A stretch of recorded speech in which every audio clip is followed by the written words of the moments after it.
The Bosnian War from 1992 to 1995 was a time of horrific violence, claiming over 100,000 lives. More than 8,000 Bosnian Muslim men and boys were murdered in the Srebrenica genocide alone.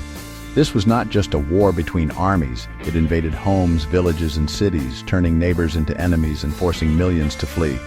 The goal? To create ethnically pure areas by force, destroying Bosnia's multi-ethnic fabric. Before the war, Bosniaks, Serbs, and Croats lived together for centuries, sharing neighborhoods and traditions. The war shattered this coexistence, as people were suddenly defined by ethnicity, not character. Nationalist leaders fueled division with fear and propaganda, making violence possible and tearing communities apart. Cities like Sarajevo endured years under siege, with civilians facing constant sniper fire and shelling. Villages were burned, people forced into camps, and women suffered systematic sexual violence. Ethnic cleansing aimed to erase entire communities, not just by killing, but by destroying homes, mosques, churches, and cultural heritage. The international community was slow to react, leaving Bosnians feeling abandoned amid the violence.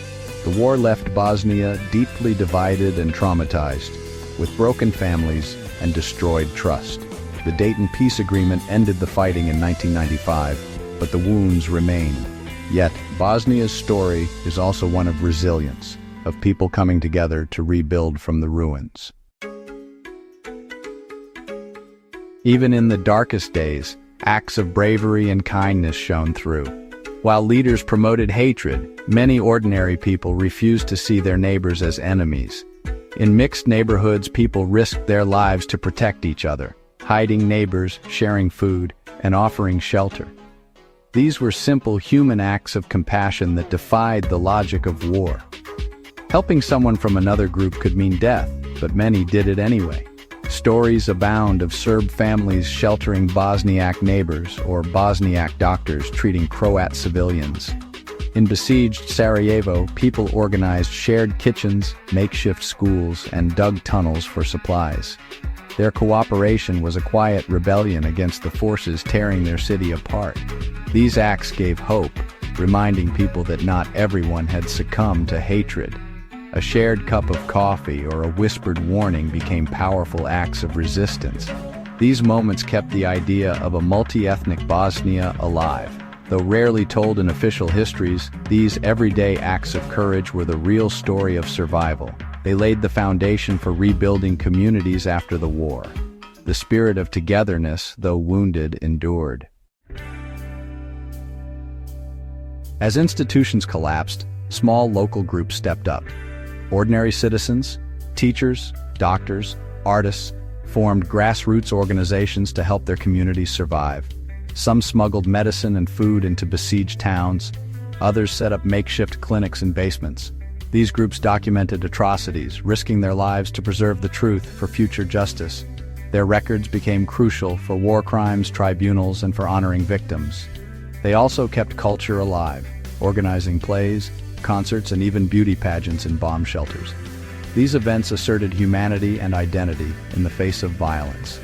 Grassroots groups saved lives, preserved truth, and kept community spirit alive.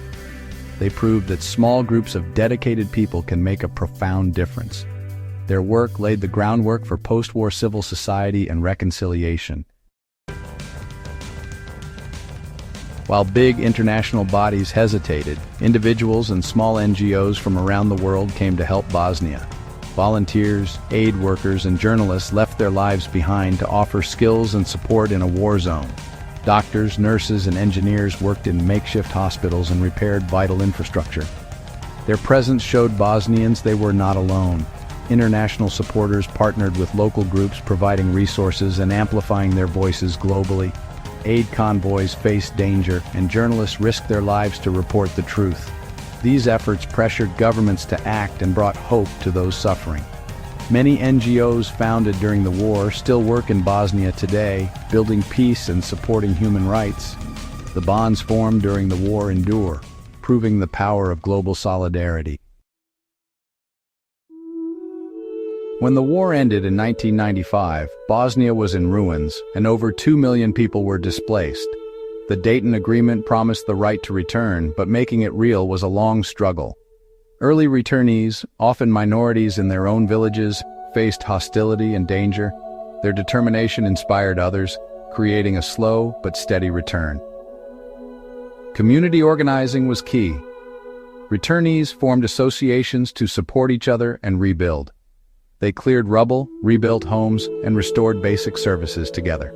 International organizations provided crucial funding and materials. Rebuilding was about more than structures. It was about reclaiming identity and belonging. For many, returning home was an act of defiance against ethnic cleansing. These stories are a testament to resilience and the deep connection to home. Reclaiming territory was just the start. Rebuilding lives was the real challenge. People returned to destroyed towns, working together to clear debris and reconstruct homes. Every new wall was a victory over the past. The war had sown deep mistrust, especially between ethnic groups. Civil society organizations launched projects, joint farms, sports teams, festivals to rebuild trust and create shared experiences. International aid funded reconstruction and promoted reconciliation, often requiring mixed communities and new housing. The process was slow and painful with setbacks and tensions, but gradually, life returned. Children played, markets reopened, fields were cultivated. Each step forward was a sign of hope. Bosnia's reconstruction shows how communities can rise from the ashes. It's a story of determination, support, and the capacity to rebuild both homes and hope. Even after profound destruction, people can reclaim their future. The journey was hard, but the spirit to rebuild endured. Decades after the war, a new generation of Bosnians is building a better future. Many grew up in a divided society, but they're rejecting the old narratives of hatred. Young activists lead peace education, bringing together youth from different backgrounds. Art, music, and film help them explore the past and imagine an inclusive future. Civil society groups like the Srebrenica Memorial Center preserve memory and fight denial. They give survivors a voice and advocate for justice. These organizations are the conscience of the nation, pushing back against nationalism. Despite political challenges, young people in civil society keep hope alive. Their work is crucial as threats to peace persist. The desire for a united, peaceful Bosnia lives on in this new generation. The Bosnian diaspora, scattered worldwide, remains deeply connected to their homeland. They support Bosnia through fundraising, humanitarian aid, and advocacy. Remittances are a lifeline for many families and projects back home. A new generation of diaspora youth is increasingly involved, organizing fundraisers and awareness campaigns. The diaspora raises global awareness, lobbies for justice, and commemorates the Srebrenica genocide. They support independent media and civil society in Bosnia, countering nationalism. Cultural festivals and language schools keep Bosnian traditions alive abroad. This enduring bond strengthens both Bosnia and the diaspora's identity. The diaspora is a vital partner in Bosnia's journey toward lasting peace. Bosnia's story began with war and division, but it became one of resilience and hope. Ordinary people performed extraordinary acts of courage, protecting neighbors, organizing aid, and preserving truth. After the war, communities rebuilt homes and trust, brick by brick. Today, young activists and the diaspora continue the work, refusing to accept old divisions. Their efforts are a quiet rebellion against hatred and a force for progress. Bosnia still faces challenges, political instability, nationalism, but the work of civil society and youth is more vital than ever. Their story reminds us that peace is an ongoing process, requiring courage and collaboration. Bosnia's journey teaches the power of unity and the importance of remembering the past. Even after tragedy, hope can be rebuilt. The story of Bosnia's recovery is still being written, and it deserves to be heard.